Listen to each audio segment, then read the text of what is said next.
بسم اللہ الرحمن الرحیم وهو القاهر فوق عباده ويرسل عليكم حفظا حتى إذا جاء أحدكم الموت توفته رسلنا وهم لا يفرطون۔ اللہ کے نام سے شروع جو بڑا مہربان نہایت رحم کرنے والا ہے، اور وہی اپنے بندے کے اوپر غالب ہے، برتر ہے، اور تم پر نگہداشت رکھنے والا بھیجتا ہے، یہاں تک کہ جب تم میں سے کسی کو موت آ پہنچتی ہے، اس کی روح ہمارے بھیجے ہوئے فرشتے قبض کر لیتے ہیں، اور وہ ذرا کوتاہی نہیں کرتے۔ ثم ردوا إلى الله مولاهم الحق ألا له الحكم وهو أسرع الحاسبين۔ پھر سب اپنے مالک حقیقی کے پاس لائے جائیں گے۔ خوب سن لو، فیصلہ اللہ ہی کا ہوگا، اور وہ بہت جلد حساب لے گا۔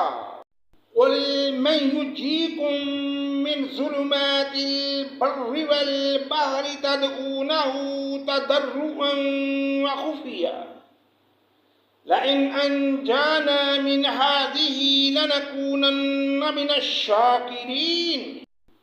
آپ کہیے کہ وہ کون ہے جو تم کو خشکی اور دریا کی ظلمات سے نجات دیتا ہے؟ تم اس کو پکارتے ہو تو گڑ گڑا کر اور چپکے چپکے کے، اگر تو ہم کو ان سے نجات دے دے تو ہم ضرور شکر کرنے والوں میں ہو جائیں گے۔ قُلِ اللَّهُ يُنَجِّيكُم مِّنْهَا وَمِن كُلِّ كَرْبٍ ثُمَّ أَنْتُمْ تُشْرِكُونَ۔ آپ کہہ دیجئے کہ اللہ ہی تم کو ان سے نجات دیتا ہے، اور ہر غم سے تم پھر بھی شرک کرنے لگتے ہو۔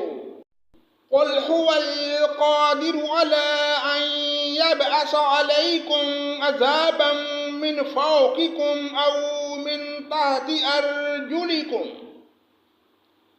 أَوْ يَلْبِسَكُمْ شِيَعًا وَيُذِيقَ بَعْضَكُمْ بَأْسَ بَعْضٍ انظر کیف نصرف الآیات لعلہم یفقہون۔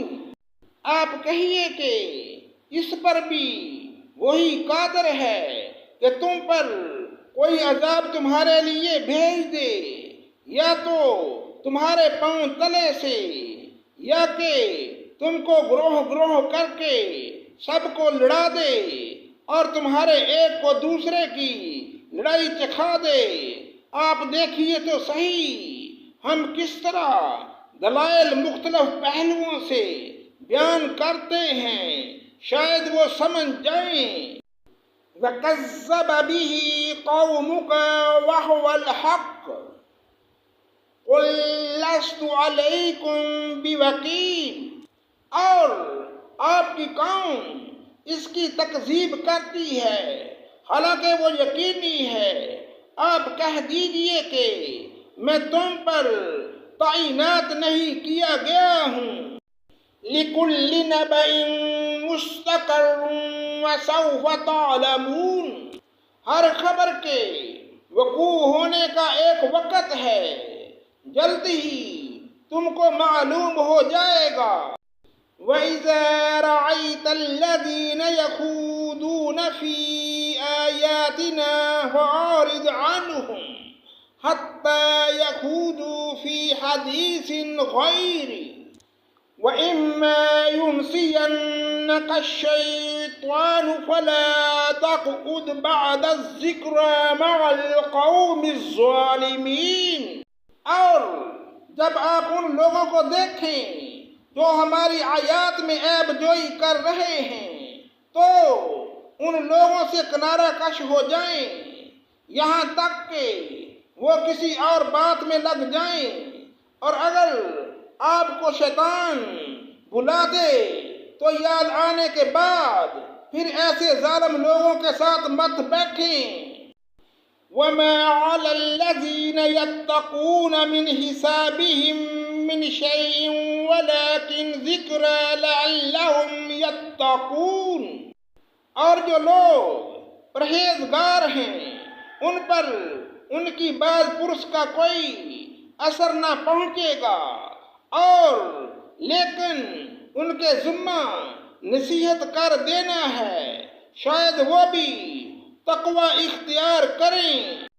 وَذَرِ الَّذِينَ اتَّخَذُوا دِينَهُمْ لَعِبًا وَلَهْوًا وَغَرَّتْهُمُ الْحَيَاةُ الدُّنْيَا وَذَكِّرْ بِهِ أَن تُبْصَلَ نَفْسٌ بِمَا كَسَبَتْ لَيْسَ لَهَا مِن دُونِ اللَّهِ وَلِيٌّ وَلَا شَفِيعٌ وَإِن تَعْدِلْ كُلَّ عَدْلٍ لَّا يُؤْخَذْ مِنْهَا أُولَٰئِكَ الَّذِينَ أُبْسِلُوا بِمَا كَسَبُوا لَهُمْ شَرَابٌ مِّنْ حَمِيمٍ وَعَذَابٌ عَلِيمٌ بِمَا كَانُوا يَكْفُرُونَ۔